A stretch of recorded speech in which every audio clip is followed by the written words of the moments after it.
नमस्कार दोस्तों, आप सभी लोगों का स्वागत है कैरियर मंत्रा ऑनलाइन चैनल पर।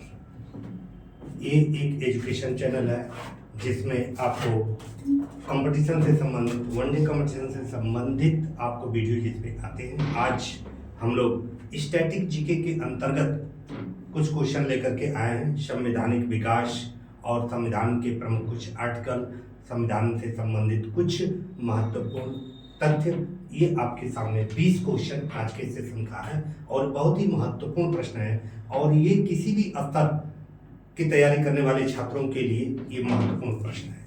चाहे वो वनडे की तैयारी करता हो, चाहे वो पुलिस वनडे में पुलिस की तैयारी करता हो, चाहे वो सीटेट की तैयारी करता हो, सीटेट मतलब सोशल ग्रुप से तैयारी करता हो, या आपका टीसीएस की तैयारी करता हो, आईएएस की तैयारी करता हो, इवन किसी भी ग्रुप का कंपटीशन की तैयारी करता हो, ये उनके लिए बहुत ही महत्वपूर्ण प्रश्न है। ठीक, और आज के बाद हम डेली लेकर के जो संविधान के आर्टिकल्स हैं, भाग हैं, अनुसूचियां हैं, इनसे संबंधित, इनसे रिलेटेड क्वेश्चन आपको 20 या 25 क्वेश्चन का एक सीरीज आपको डेली मिलेगा। और उसकी टाइमिंग आज तो ऐसे चल रही है, लेकिन टाइमिंग आपको निर्धारित एक बता दी जाएगी और उसी निर्धारित समय पर डेली आपको 20 क्वेश्चन या 25 क्वेश्चन की सीरीज आपको मिलेगी। चलिए, तो आज ये 20 क्वेश्चन की जो सीरीज है इस पर हम लोग लेकर चलते हैं। पहला क्वेश्चन आपके स्क्रीन पर आपके सामने है दोस्तों, और बहुत ही महत्वपूर्ण प्रश्न है। इसको देखिएगा, किस अधिनियम के अंतर्गत भारतीय शासन प्रणाली का पूर्णतः केंद्रीकरण किया गया? ये जो संवैधानिक विकास है, भारत का संवैधानिक विकास के अंतर्गत ये पढ़ा जाता है, उसमें जो ये अधिनियम बन करके आए थे उसी से रिलेटेड ये प्रश्न है। उसमें पूछा जा रहा है कि किस अधिनियम में केंद्रीकरण की प्रवृत्ति? दो चीज हुई, एक अधिनियम आया, वो विकेंद्रीकृत व्यवस्था आई, उसी विकेंद्रीकृत व्यवस्था को धीरे धीरे आगे बढ़ा करके हम लोगों के संविधान में विकेंद्रीकृत संविधान का निर्माण किया गया। और हमारे यहाँ जो शासन की व्यवस्था है, त्रिस्तरीय विकेंद्रीकृत व्यवस्था है, केंद्र स्तर पर, राज्य स्तर पर और स्थानीय पंचायत के स्तर पर। तो ये विकेंद्रीकृत व्यवस्था है। यही विकेंद्रीकृत व्यवस्था कहाँ पे, किस संविधान अधिनियम से चली? और ये प्रश्न आपका केंद्रीकरण की प्रवृत्ति से लेकर पूछ रहा कि पूर्णतः केंद्रीकरण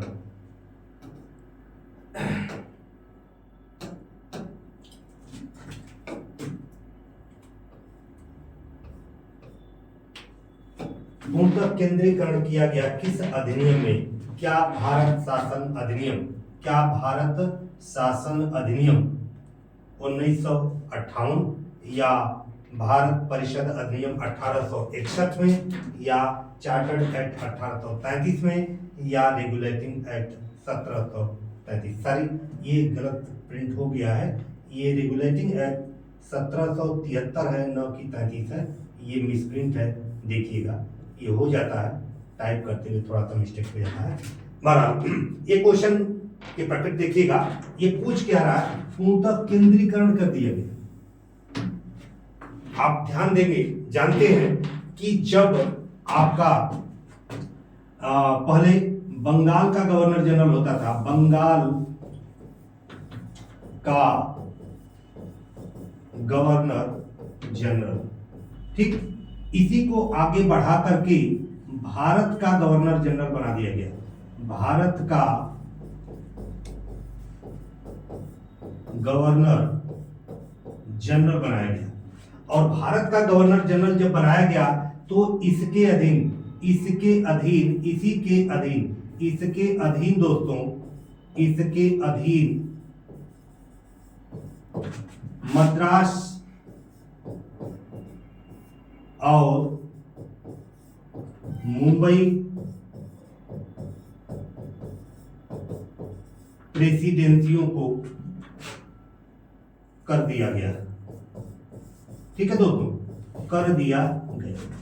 तो अब यहां पर देखिए, बंगाल का गवर्नर जनरल ये किस अधिनियम से बना? ये 1773 के रेगुलेटिंग एक्ट से। यही आगे चल करके जब 1833 का चार्टर्ड एक्ट आता है तो उसी को क्या कर दिया गया? बंगाल का गवर्नर जनरल भारत का गवर्नर जनरल बना दिया जाता है। और उस गवर्नर जनरल के अधीन, यानी जो बंगाल में था उसमें इस भारत के गवर्नर जनरल के अधीन इन दोनों प्रेसिडेंसियों को कर दिया गया। यानी भारत के गवर्नर जनरल का पूरा अधिकार नियम कानून बनाने का या डिसीजन लेने का पूरा भारत के गवर्नर जनरल के पास आ गया और यही केंद्रीकृत व्यवस्था स्थापित हुई। यानी उत्तर आपका 1833 आना चाहिए। इसमें देखिए आपका उत्तर क्या होगा, बी होगा। चार्टर्ड एक्ट 1833 में भारतीय शासन प्रणाली का केंद्रीकरण किया गया पहली बार। ठीक है, अब इसके बाद नेक्स्ट क्वेश्चन लेते हैं। देखिए दूसरा क्वेश्चन है दोस्तों, निम्नलिखित में से किस अधिनियम के अंतर्गत भारतीय विधान परिषद को बजट पर बहस करने की शक्ति प्राप्त हो गई? बजट पर बहस करने की शक्ति पहली बार क्या 1861 में हुई या 1892 में हुई या 1909 में हुई या 1919 के भारत शासन अधिनियम में हुई? तो दोस्तों इसका उत्तर आपका ये होगा, भारत परिषद अधिनियम 1892। ठीक है दोस्तों, ये उत्तर आपका होगा। इसमें पहली बार दो चीज क्या हुआ, इसमें दो महत्वपूर्ण कार्य हुआ। एक तो बजट पर बहस करने का अधिकार दे दिया गया, बजट पर बहस करने का अधिकार, बहस करने का अधिकार दिया गया, और दूसरा हुआ कि अप्रत्यक्ष निर्वाचन प्रणाली प्रारंभ की गई।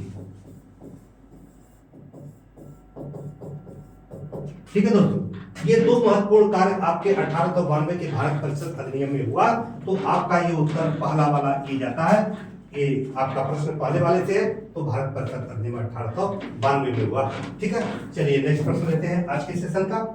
राष्ट्रपति की अध्यादेश निर्गत करने या जारी करने की शक्ति प्रेरित है कहां से? हमारे संविधान में राष्ट्रपति को अध्यादेश जारी करने की शक्ति प्राप्त है। ये अध्यादेश, राष्ट्रपति जो अध्यादेश जारी करता है, आर्टिकल 123 के अंतर्गत राष्ट्रपति अध्यादेश जारी करता है। ठीक है दोस्तों, ये अध्यादेश जारी करता है आर्टिकल 123 के अंतर्गत। ठीक, अब लेकिन प्रश्न ये पूछता है, ये तो पूछा नहीं है कि किस आर्टिकल के अंतर्गत राष्ट्रपति को अध्यादेश जारी करने की शक्ति प्राप्त है, तब तो उत्तर ये होता। लेकिन ये प्रश्न नहीं, ये कह रहा है कि वो शक्ति कहां से प्रेरित है, कहां से उसको उठा करके हमारे संविधान में समाहित किया गया, ये प्रश्न है। तो ये आपका उसके अधिनियम पूछ रहा है, तो उसमें उत्तर आपका होगा भारत परिषद अधिनियम 1835, ये उत्तर होगा। लेकिन उत्तर ये होगा आपका। ठीक, लेकिन अगर ये पूछ दे कि वायसराय को अध्यादेश जारी करने की शक्ति कहां से मिली, वायसराय को अध्यादेश जारी करने की शक्ति दी गई, ये कहां पर भाई, भारत परिषद अधिनियम 1861 से। ठीक, अगर वायसराय को पूछता है तो वायसराय को ये भारत परिषद अधिनियम 1861 में मिला है, और हमारे राष्ट्रपति को ये शक्ति मिलती है भारत परिषद अधिनियम 1935 से। ठीक है, तो भारत परिषद अधिनियम नहीं बल्कि ये भारत शासन अधिनियम के नाम से जाना जाता है, भारत शासन अधिनियम। ठीक है, तो भारत शासन अधिनियम 1935 से ये राष्ट्रपति को अध्यादेश जारी करने की शक्ति प्राप्त हुई है। लेकिन जो अध्यादेश जारी करता है राष्ट्रपति, वो अनुच्छेद 123 के अंतर्गत करता है। ठीक, अब कुछ चीजें और हैं, जैसे अध्यादेश जारी, जब दोनों सदन एक साथ सत्र में नहीं होते हैं, तो उस कंडीशन में राष्ट्रपति अध्यादेश जारी करता है। पहली बात, राष्ट्रपति उन्हीं विषय वस्तु पर अध्यादेश जारी कर सकता है जिन विषय वस्तु पर संसद कानून बना सकती है, वही विधायी शक्ति।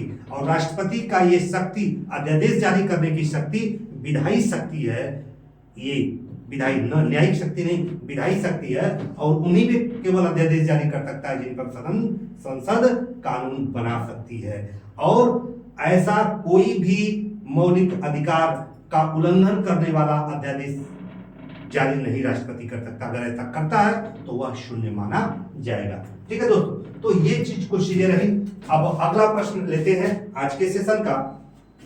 निम्नलिखित में से किस अधिनियम के अंतर्गत भारतीय विधान परिषद को बजट पर बहस करने की शक्ति प्राप्त हुई? ठीक है दोस्तों, निम्नलिखित में से किस अधिनियम के अंतर्गत भारतीय विधान परिषद को बजट पर बहस करने की शक्ति? ये रिपीटेड क्वेश्चन लग रहा हो गया, ठीक है, ये संभवतः रिपीटेड है। चलिए कोई इश्यू नहीं है, रिपीटेड भी हो गया तो कोई बात नहीं, लेकिन इसका उत्तर आपको देखिए, आप उत्तर लगाए होंगे और उसमें भी उत्तर वही था, यहाँ भी उत्तर वही आएगा, यहाँ उत्तर बदलेगा नहीं। यही है भारत परिषद अधिनियम 1892 में आपको बजट पर बहस करने की शक्ति प्राप्त होती है। इसके पहले बजट पर बहस करने की शक्ति प्राप्त नहीं थी। ठीक है, तो भारतीय विधान परिषद को बजट पर बहस करने की शक्ति प्राप्त हुई 1892 में। ये आपका उत्तर है। चलिए नेक्स्ट प्रश्न लेते हैं। भारतीय विधान पालिका प्रथम बार कब द्विसदनात्मक बनी? जो केंद्रीय विधान पालिका कब द्विसदनात्मक, दो सदन के रूप में कब बनी, ये चीज पूछा गया है। तो इसमें उत्तर आपका क्या 1892 के भारतीय काउंसिल एक्ट, या 1909 का भारत काउंसिल एक्ट, या 1909 का भारत सरकार या भारत शासन अधिनियम, या 1935 के भारत सरकार या भारत शासन अधिनियम? क्या होगा दोस्तों, इसका उत्तर देखना। इसमें यह पूछ रहा है कि केंद्रीय विधानमंडल के बारे में ये बात कर रहा है। भारतीय विधानमंडल यानी केंद्रीय विधानमंडल। केंद्रीय विधानमंडल पहली बार केंद्रीय विधानमंडल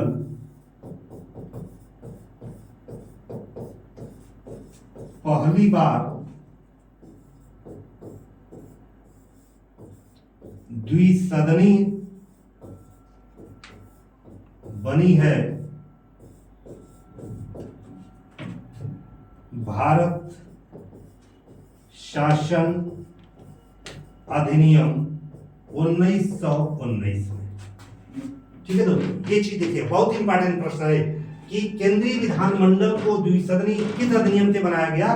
तो भारत शासन अधिनियम 1919 से बनाया गया। ठीक, एक प्रश्न यहां पर और बनता है, किस संवैधानिक अधिनियम के द्वारा राज्यों में द्वैध शासन लागू हुआ? ठीक है दोस्तों, तो यहीं पे इसी में एक और कार्य हुआ महत्वपूर्ण, इसी से राज्यों में द्वैध शासन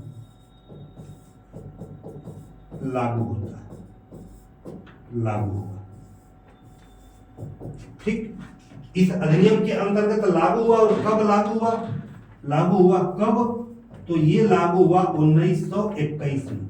अधिनियम, भारत शासन अधिनियम 1919 के अंतर्गत राज्यों में द्वैध शासन लागू किया गया, लेकिन वह लागू हुआ 1921 से लेकर के 1937 तक। वो भी लिख लीजिए, यहां से लागू रहा और 1937 तक। ठीक है दोस्तों, तो ये रहा। तो इस प्रश्न का उत्तर, द्विसदनी की बात है तो उत्तर आपका जाएगा सी। और 1919 का भारत शासन अधिनियम या भारत सरकार अधिनियम, तो इसका उत्तर आपका 5 का सी हो जाएगा दोस्तों। चलिए 5 का सी। चलिए नेक्स्ट प्रश्न लेते हैं। राष्ट्रपति की अध्यादेश निर्गत करने की शक्ति प्रेरित है? राष्ट्रपति की अध्यादेश जारी करने की शक्ति किस अधिनियम से प्रेरित है? आप जानते हैं कि हमारे संविधान में बहुत सारी चीजें, लगभग 250 के करीब आर्टिकल कहां से लिया गया? इसी 1935 के अधिनियम से उठा करके लिया गया है। और राष्ट्रपति के अध्यादेश जारी करने की जो शक्ति प्रेरित है, इसी भारत सरकार अधिनियम 1935 से है दोस्तों। तो इसका उत्तर भारत शासन अधिनियम 1935 होगा। ठीक है, चलिए नेक्स्ट प्रश्न लेते हैं। केंद्र में द्वैध शासन किस अधिनियम के अंतर्गत स्थापित हुआ? देखिए अब यहां पर महत्वपूर्ण प्रश्न है। एक होता है राज्यों में द्वैध शासन, राज्यों में द्वैध शासन, और दूसरा है केंद्र में द्वैध शासन, केंद्र में द्वैध शासन। ठीक, तो राज्यों में द्वैध शासन, राज्यों में जो द्वैध शासन लागू हुआ ये 1919 के अधिनियम से लागू हुआ, और केंद्र में जो द्वैध शासन लागू हुआ 1935 के अधिनियम से लागू हुआ। ठीक, केंद्र में द्वैध शासन 1935 के अधिनियम से, राज्यों में द्वैध शासन 1919 के अधिनियम से। तो यहां पर पूछा केंद्र में द्वैध शासन की बात कर रहा है तो इसका उत्तर आपका हो जाएगा भारत शासन अधिनियम 1935। ठीक है, चलिए अगला प्रश्न लेते हैं। तो यहां तक क्लियर, चलिए आगे चलते हैं। भारतीय संविधान की प्रस्तावना के बारे में निम्न में से कौन सा कथन सही है? ये जो ऑप्शन है इनमें से हमारे संविधान की प्रस्तावना के बारे में पूछा है, तो इस प्रस्तावना में प्रेम्बल के बारे में पूछ रहा है, तो इसके बारे में क्या सही है? सही की बात पूछा। अब देखिए मित्रों, मेरे दोस्तों, कंपटीशन की तैयारी करते हैं तो एक एक प्रश्न का महत्व होता है।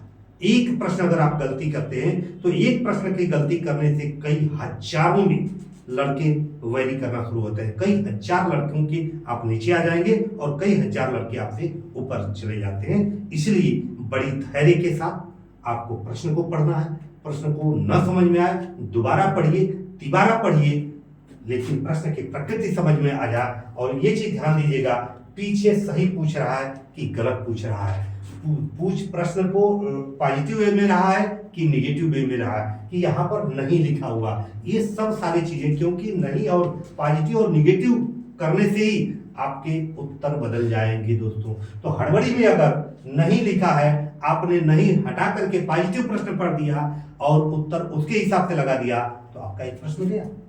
हो सकता है कि बहुत सरल क्वेश्चन है, अन्य आपके प्रतियोगी भाई वो गलती न करें। तो इस चीज को बहुत ही बखूबी, बहुत ही ध्यान से देना है और ये आपको देखना। चलिए, तो संविधान की प्रस्तावना के बारे में निम्न में से कौन सा सही है, ये पूछा है। समाजवादी धर्मनिरपेक्ष शब्द 1950 में लागू संविधान का अंग नहीं था, क्या ये सही है? या उक्त शब्द 1977 में संशोधन द्वारा जोड़े गए, क्या ये सही है? या उक्त शब्द 1985 में संशोधन द्वारा जोड़े गए, ये सही है? या उक्त शब्द संविधान की प्रस्तावना के अंग नहीं है, ये सही है? चलिए लेते हैं। देखिए, पहली बात तो ये जानिए कि संविधान की प्रस्तावना के बारे में क्या तथ्य है। उक्त शब्द की बात कर रहा है, समाजवादी और धर्मनिरपेक्ष। एक चीज ध्यान लीजिएगा, ये यहां पर मैं नोट करके आपको यहां पर बता दे रहा हूं। नोट कि संविधान की प्रस्तावना में, यानी हमारी प्रस्तावना में 42वें संविधान संशोधन, 42वें संविधान संशोधन 1976 में 3 शब्द जोड़े गए। 3 शब्द जोड़े गए।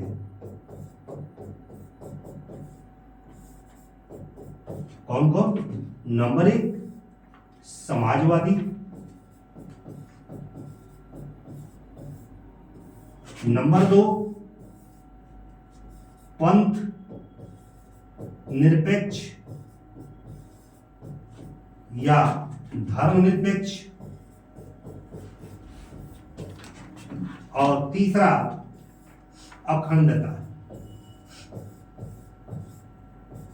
तीसरा क्या है दोस्तों? अखंडता। तो ये 3 शब्द, समाजवादी, पंथ निरपेक्ष और अखंडता, ये तीनों शब्द 1976 में 42वें संविधान संशोधन से जोड़े गए। इसका मतलब कि आपका ये कह रहा कि उक्त शब्द 1977 में जोड़े गए, ये गलत हो जाएगा। उक्त शब्द 1985 में जोड़े गए, ये गलत हो सकता है। ये कह रहा है कि उक्त शब्द संविधान की प्रस्तावना का अंग नहीं है, वर्तमान की बात कर रहा, ऐसा है नहीं, वो तो है तो ये भी गलत हो गया। तो बच गया आपका ए, समाजवादी धर्मनिरपेक्ष शब्द 1950 में लागू संविधान का अंग नहीं था। ये बात सत्य है। कब जोड़ा गया? 42वां संविधान संशोधन 1976 से ये तीनों शब्द जोड़ा गया, समाजवादी, पंथ निरपेक्ष और अखंडता। तो पंथ निरपेक्ष या धर्मनिरपेक्ष ये दोनों शब्द कब जोड़े गए? 76 में जोड़े गए। इसका मतलब कि 1950 में लागू संविधान का अंग नहीं था। यही बात आपका सत्य है। ठीक है दोस्तों, तो इस प्रश्न का उत्तर आपका ये होगा। चलिए अगला प्रश्न लेते हैं। भारतीय संविधान की प्रस्तावना के सिलसिले में निम्नलिखित में कौन सा क्रम सही है? भारतीय संविधान की प्रस्तावना की बात कर रहा कि प्रस्तावना में ये जो शब्द है इनको किस क्रम में पिरोया गया है, उस क्रम को जानना चाहता है। देखो मेरे भाई, मेरे दोस्तों, ये क्या है, आप प्रस्तावना पढ़े हैं, प्रस्तावना में बहुत सारे प्रश्न बनते हैं, लेकिन ये प्रश्न क्या कर दिया गया, लाइन को उठा के आपसे क्रम पूछ लिया कि किस क्रम में ये लिखा गया। तो बहुत ही सावधानी से चीजों को आपको एब्जॉर्ब करना। गणतंत्र, जनवादी, धर्मनिरपेक्ष, समाजवादी, सार्वभौमिक, सत्ता संपन्न। तो भाई पहले तो यही देखिए, हम लोग लिख लेते हैं प्रस्तावना में है क्या, कैसे।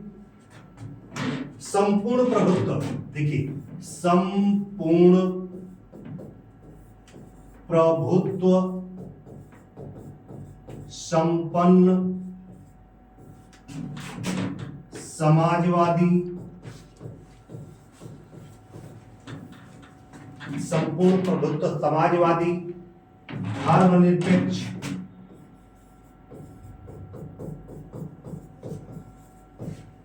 निरपेक्ष, लोकतांत्रिक गणराज्य, लोकतांत्रिक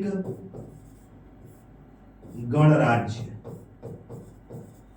यही क्रम है दोस्तों। अब इस क्रम में आप देखिए कि कौन सा ऑप्शन आपके लिए सही हो सकता है।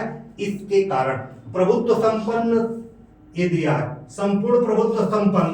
अब देखिए ये कितने है, सार्वभौम सत्ता की बात कर रहा है, यही संपूर्ण प्रभुत्व संपन्न है। सबसे पहले 2 में, 3 में है, सार्वभौम सत्ता संपन्न, सार्वभौम सत्ता संपन्न, सार्वभौम सत्ता संपन्न। तो ये तो पाला तो नहीं होगा आपका, ये आपका कट गया।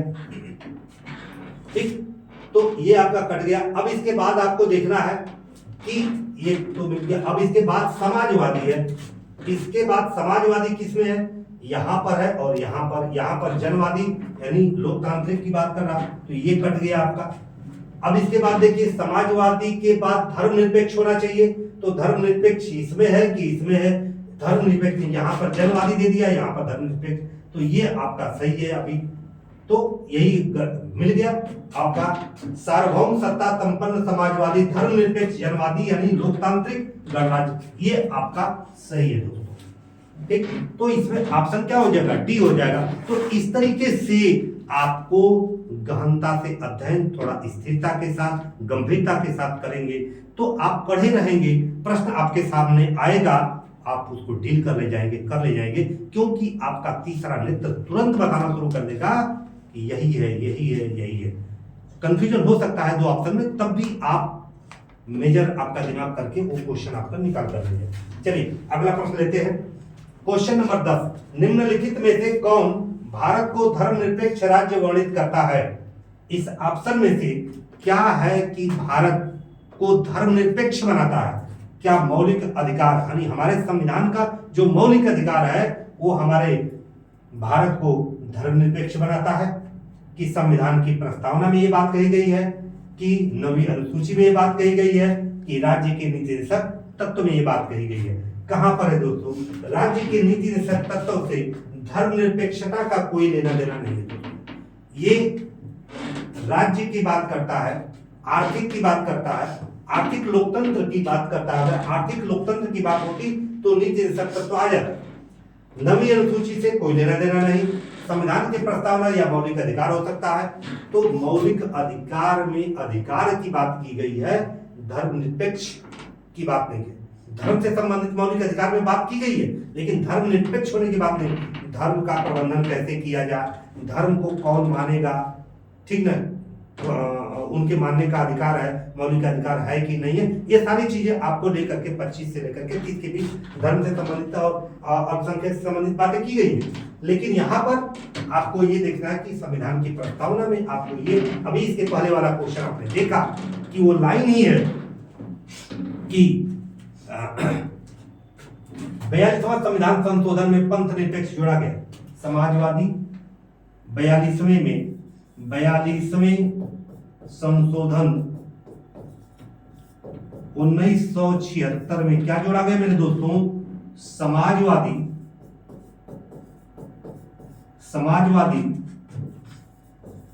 धर्मनिरपेक्ष और अखंडता, ये 3 शब्द जोड़े गए। तो धर्मनिरपेक्ष की बात ये आपके कहां पर है? प्रस्तावना में है दोस्तों। तो इसका उत्तर आपका हो जाएगा ये बी। क्वेश्चन नंबर 10 का बी होगा। चलिए अगला प्रश्न लेते हैं। भारतीय संघ की कार्यपालिका शक्ति किसमें निहित होती है? भारतीय संघ की जो कार्यपालिका है उसकी शक्ति किसमें निहित है? वह शक्ति राष्ट्रपति में निहित है कि संसद में निहित है कि प्रधानमंत्री में निहित है कि मंत्री परिषद में निहित है? देखिए, कार्यपालिका की 2 प्रकार की शक्ति होती है। एक नॉर्मल विधायी शक्ति हो सकती है और दूसरी वास्तविक शक्ति। और ये क्वेश्चन बार बार पूछता है, बहुत कंफ्यूज होते हैं बच्चे इसमें। एक तो कि कार्यपालिका की वास्तविक शक्ति किसमें निहित है? कार्यपालिका की वास्तविक शक्ति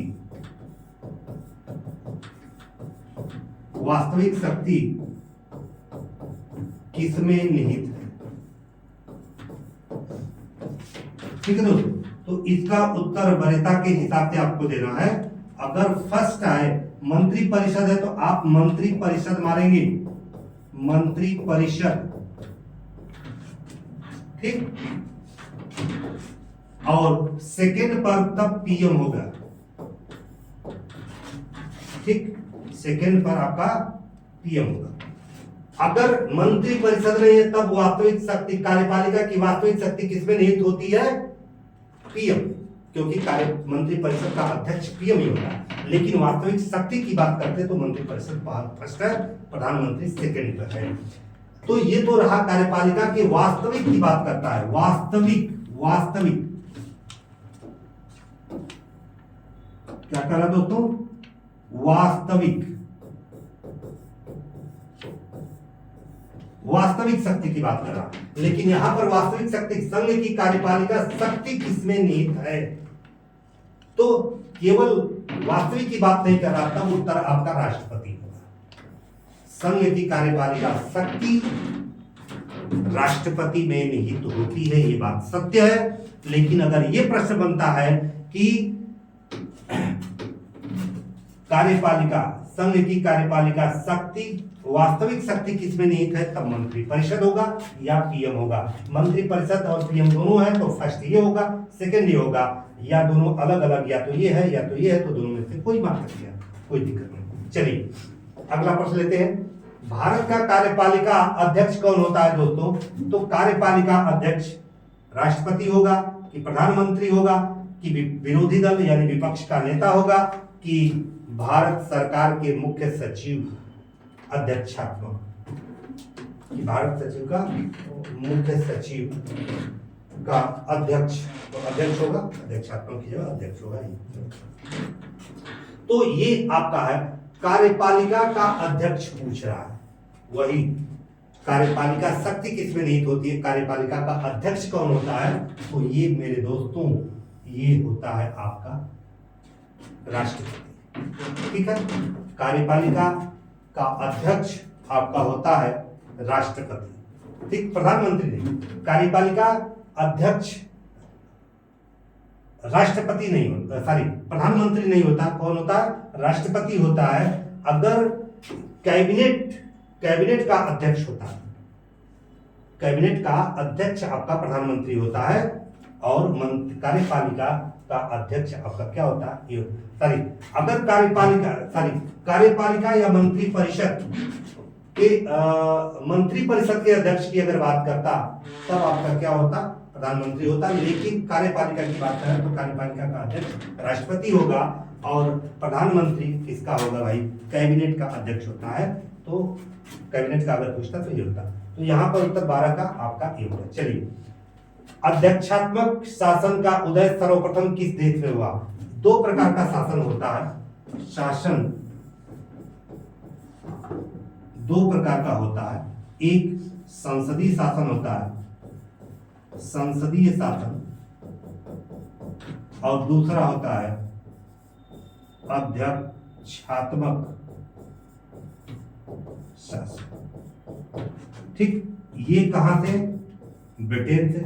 ये ब्रिटेन में इसकी उत्पत्ति हुई और इसकी उत्पत्ति कहां होती है? तो यूएसए में हुई, संयुक्त राज्य अमेरिका में हुई, यूएसए में। तो इसका उत्तर दोस्तों ये होगा डी। ठीक है, इसका उत्तर डी होगा। चलिए अगला प्रश्न लेते हैं, क्वेश्चन नंबर 14। अध्यादेश जारी करने का अधिकार राष्ट्रपति को कौन सा अधिकार है? किस प्रकार? हमने पिछले में अध्यादेश से संबंधित आया था तो वहां पर जिक्र किया था। यहां पर देखिए, क्या विधायी अधिकार है कि प्रशासनिक अधिकार है कि न्यायिक अधिकार है कि व्यक्तिगत अधिकार है? दोस्तों यहां पर देखिएगा, राष्ट्रपति को जो अध्यादेश जारी करने की शक्ति होती है वो विधायी शक्ति होती है। और कौन सा अधिकार होता है? विधायी अधिकार या विधायी शक्ति होती है। जो संसद जिन जिन चीजों पर कानून बना सकता है वो विधायी हो गया, क्योंकि विधेयक लाया जाएगा, विधेयक के माध्यम से उसको पास किया जाएगा या फेल किया जाएगा, तो विधायी कार्य हो गया।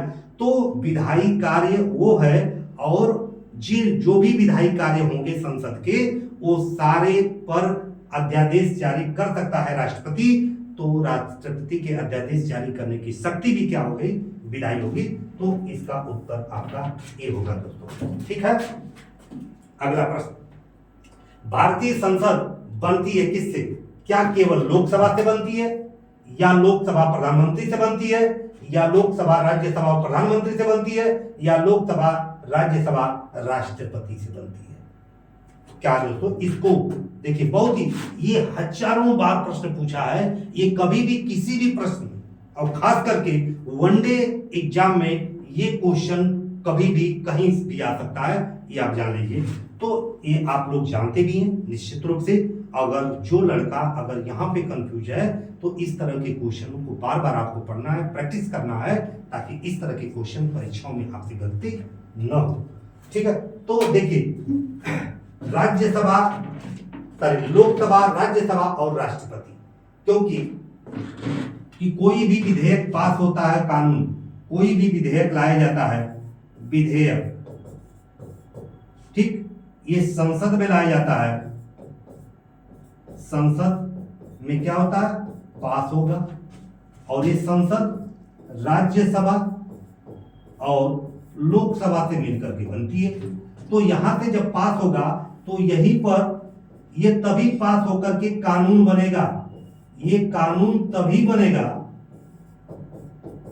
कानून तभी बनेगा जब राष्ट्रपति हस्ताक्षर करेगा। ठीक, राष्ट्रपति हस्ताक्षर करेगा। यानी संसद ने जो काम किया है मेरे दोस्तों, संसद का काम तभी पूर्ण होगा जब राष्ट्रपति उसमें अपना योगदान दे सिग्नेचर के माध्यम से, तभी वो कानून बनेगा। इसका मतलब कि संसद का एक अभिन्न अंग है, क्योंकि संसद का जो कार्य होता है तभी संपन्न होगा जब राष्ट्रपति सहयोग करेगा। इसलिए एक संसद के अंतर्गत, भारतीय संसद के अंतर्गत आपका लोकसभा भी आएगा, राज्यसभा भी आएगा और राष्ट्रपति भी आएगा। तो उत्तर क्या हो गया? डी हो गया दोस्तों। तो क्वेश्चन नंबर 15 का डी। चलिए नेक्स्ट प्रश्न, आज का 16 नंबर का क्वेश्चन, लोकसभा की वर्तमान सदस्य संख्या आपके सदन में, लोकसभा में वर्तमान में कितने सदस्य संख्या है? तो क्या 541 है कि 543 है कि 44 है कि 545 है। ठीक है, यहां पर देखिएगा 545, ये आपका आंसर होगा 545। ठीक, ये है आपकी वर्तमान में। ठीक है दोस्तों, तो ये वर्तमान में संख्या है और जिसमें से इसमें आपका 525 राज्यों से है और 20 केंद्र शासित प्रदेशों से है। ठीक है दोस्तों, ये दोनों मिलकर के आपका हो सकता है। अधिकतम संख्या कितनी हो सकती है?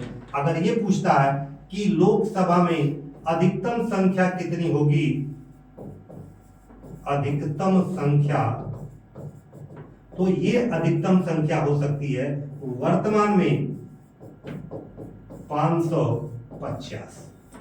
ठीक, पहले 552 होती थी, लेकिन एंग्लो इंडियन का हट गया 104वां संविधान संशोधन से, तो ये वर्तमान में 550 हो सकती है। अधिकतम हो सकती है वर्तमान में, अधिकतम संख्या वर्तमान में हो सकती है, लेकिन वर्तमान में है क्या? 545। उत्तर आपका होगा डी। चलिए आज का 17 नंबर का क्वेश्चन, लोकसभा में राज्यवार सीटों का आवंटन सन 1971 की जनगणना पर आधारित है। देखिए, किसी भी राज्यों में लोकसभा की सीटों का निर्धारण जो होता है उस राज्य की जनसंख्या के आधार पर होता है। तो कौन सी जनगणना वर्ष, किस वर्ष की जनगणना को आधार बनाकर के राज्यों में सीटों का निर्धारण किया गया है, ये प्रश्न आपसे है। और ये कब तक रहेगा, किस वर्ष तक यही आधार बना रहेगा जनसंख्या का, तो ये प्रश्न पूछता है आपसे।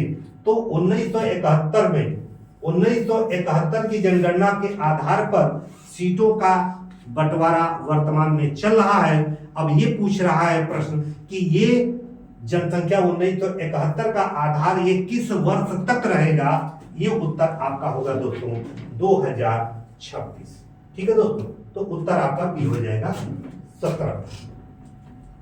18 में देखिएगा, लोकसभा में मंत्री परिषद के विरुद्ध अविश्वास प्रस्ताव लाने हेतु न्यूनतम सदस्य संख्या होती है। दोस्तों, लोकसभा में मंत्री परिषद के खिलाफ अगर अविश्वास प्रस्ताव लाना है तो कम से कम कितनी सदस्य संख्या एक साथ आकर के इस प्रस्ताव को लाएंगे तो मंत्री परिषद के विरुद्ध अविश्वास प्रस्ताव आएगा दोस्तों, तो इसका उत्तर आपका 50 है। ये न्यूनतम संख्या 50 होगी। ठीक है, ये फैक्ट है, इसमें कोई बहुत कॉन्सेप्ट नहीं है। चलिए अगला प्रश्न लेते हैं, निम्न युग्मों में कौन सा युग्म सही नहीं है?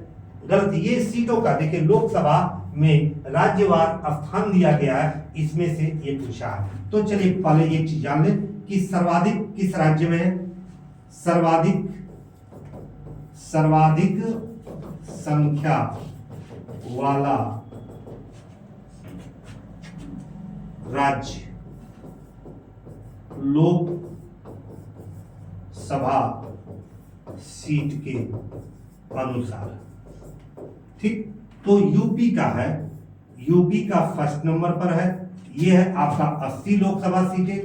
और इसके बाद महाराष्ट्र है, इसके बाद महाराष्ट्र है, और ये है सेकंड नंबर पर 48। ठीक, तो ये दोनों है। अब इसमें से क्या गलत है, तो इसमें से उत्तर आपका गलत क्या है? ठीक है,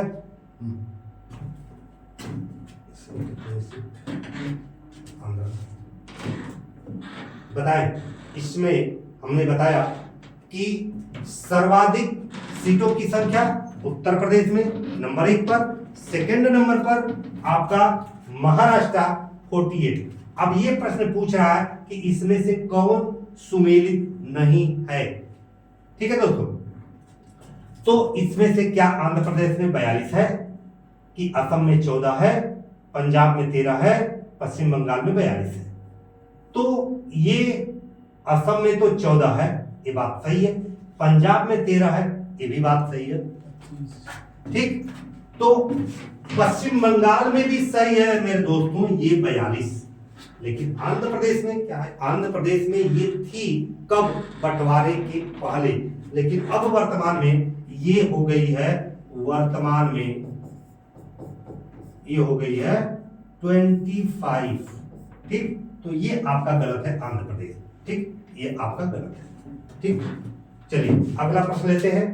लोकसभा चुनाव का कोई प्रत्याशी अपनी जमानत खो देता है यदि उसे प्राप्त न हो सके, यानी जितना वोट पड़ता है उस वोट का अगर 1/6 1/6 उसे नहीं मिलता है तो कहा जाता, नहीं कहते, जैसे कहा जाता है कि फला व्यक्ति की जमानत ही जब्त हो गई। इसका मतलब कि जितना वोट पड़ा है उसका 1/6 1/6 भी वोट उसको नहीं मिला है।